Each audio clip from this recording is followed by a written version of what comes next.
제가 이 미래의 변화를 준비하고 있는 학교를 찾아가 봤습니다. 그곳에서 선생님들이 어떻게 지금 하고 계신지 저희가 영상을 통해서 보시면서 이야기를 나눠보겠습니다.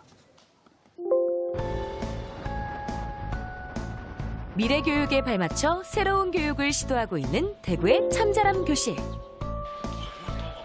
2018년 8월 중학생 30명을 선발해 위탁 교육을 하고 있는 미래형 학교인데요. 왜 타투는 못한다고 극하냐고. 애들이 타투 스티커 막 붙이고. 하지 말라고 하면 더 하고 싶잖아. 되게 자유스럽게 지금 수업이 이루어지는 것 같아요. 네, 되게 그렇죠? 깜짝 놀랐어요. 네. 열띤 대화가 오고 가는 교실. 이곳에 선생님이 보이지 않습니다. 지금 수업하다 보니까 선생님이 사라지셨어요. 네. 저 어디? 그래서 뒤에. 선생님 안 계셔 지금 보니까. 네. 그러네요. 선생님 어디 계시죠? 수업하시다가 뒤에 앉아 계시고. 애들이 자유롭게 토의할 수 있는 시간을 통해서 더 진정한 배움이 형성이 된다고 저희는 생각을 하거든요. 활발하게 논의할 수 있는 그런 배경을 조성해주기 위해서 제가 좀 뒤에 있는 방식을 선택을 하고 있습니다. 방치가 되면 안 되니까. 준비하고 저렇게 기다려주는 건 필요하죠. 지식을 전달했던 기존의 교사 역할에서 학생들을 코칭해주는 역할로 방향을 튼 것인데요. 연역을 이끌어내기 위해서 뭐가 있어야 돼? 대전제랑 소전제. 조전제. 솔직히 말해서 주식은 그냥 무조건 외우거나 그러잖아요. 여기 같은 데는요. 원리를 알려주고 뭐 프로젝트 수업을 하고 수업이 더 재밌고 주말에도 막 오고 싶고 막 그런 기분이 들어요. 주말에 오고 싶대요, 학교에. 직접 수업하지 않고 아이들을 지켜만 보는 선생님. 이래도 괜찮은 걸까요? 지금과 같은 형태의 수업을 한다고 하면 나의 역할이 좀 줄어들지 않을까? 제가 케어해줘야 될 영역이 넓어지고 깊어지니까 교사의 존재감이 오히려 더 커지는 게 아닌가 하는 그런 생각이 좀 들면서 사실 오히려 더 저는 저의 책임감의 무게를 많이 느끼고 있습니다. 학생이 자기가 스스로 문제 해결할 때 교사는 그것을 도와주는 역할, 특히 코칭의 역할로 변화될 거라고 생각을 합니다. 이곳의 또 다른 특징. 교실이 통유리로 개방되어 있어서 언제든 다른 수업을 참관할 수 있습니다. 과목 간의 벽을 허물어 융합 수업이 진행되고 있다는데요. 과학 선생님 바로 오시네요. 그러니 쑥 들어오시네요. 자연 환기구가 뭔지 아시나요? 어떻게 환기가 공기를 왔다 갔다 그렇지. 공기를 어떻게 순환시키는 거지? 왜 과학 선생님한테 질문했어요? 이엔 자연 환기구 같은 단어가 과학이랑 관련이 있을 것 같아서 선생님 질문을 했어요. 이렇게 선생님들, 다양한 선생님들 들어오시잖아요. 네. 이렇게 수업하니까 어때요? 이런 부분은 이런 선생님이 더 잘 알고 하니까 모르는 단어를 다른 선생님한테 물어보면서 더 많은 걸 알 수 있는 것 같아요.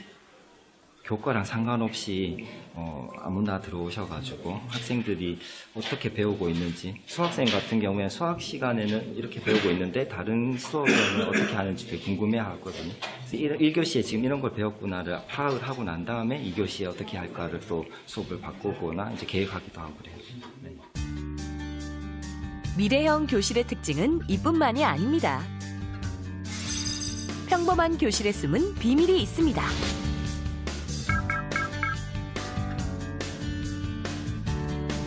미래 사회에서는 학생 개개인의 성향을 파악하고 잠재력을 끌어내줄 교사의 역할이 더 중요하기 때문입니다. 아, 교사가 여러 분 그래서, 계시네요. 네. 네. 저희는 학생 6명의 선생님 한 분이 봐주셔서 좀 더 학생 가까이서 지도해 주시고 선생님이 수업에 많이 해주시고. 코칭의 역할은 수업 준비보다 더 많은 시간과 연구가 뒷받침되어야 가능한 일인데요. 선생님 한 분이 많은 애들을 상대하기 때문에 좀 뒤떨어지는 그런 애들을 잡아줄 그런 여력이 없잖아요. 좀 떨어지고 뒤처진 애들도 좀 케어를 해주면서 같이 나갈 수 있게 하려고 선생님들 좀 많이 계신 거예요. 아무 역할도 하지 않는 것 같지만 아이들 뒤에서 면면을 살피는 선생님. 수학에서 뭐가 어려웠어? 수학에서 솔직히 얘기하면 무한소수 분수로 개별 상담도 그렇게 살짝 헷갈리는 거 같아요. 헷갈렸어요. 애들이 매일매일 일어나는 일들을 적은 거거든. 그러면 아마 1년치를 모으면 굉장히 애의 특징을 파악하거나 또 애의 어떤 그 교과 수준이나 이런 걸 이해하는데 굉장히 많은 도움이 될 거라고 생각합니다. 수업안을 공유하고 보완하면서 교육의 질은 더 높아졌습니다. 선생님이 갑자기 학생이 되셨네요. 네. 근데 저만 그런 건 아니고 과학 시간에 글쓰기를 하고 싶으신데 국어적으로 이게 맞는지 좀 더 좀 더 나은 안은 없는지 이런 거 좀 봐달라고 요청하시기도 하면 즉석에서 그런 게 되게 잘 이루어지기도 해요. 좋은 것 같아요.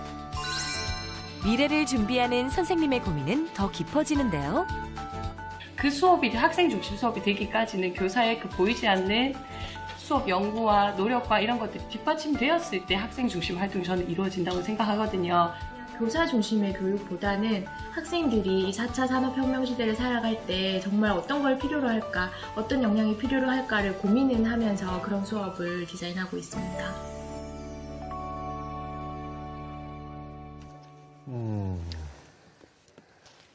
보시니까 수업 환경이나 수업을 준비하고 진행하는 방식, 또 교사 학생 수 이런 걸 보니까 미래 학교 모델이라고 좀 생각이 듭니다.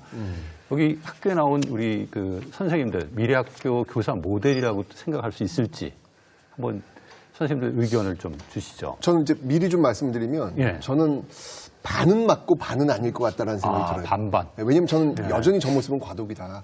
그러니까 지금 학생들이 뭘 물어보고 있잖아요. 예. 물어보는 것들 대부분이 지식이에요.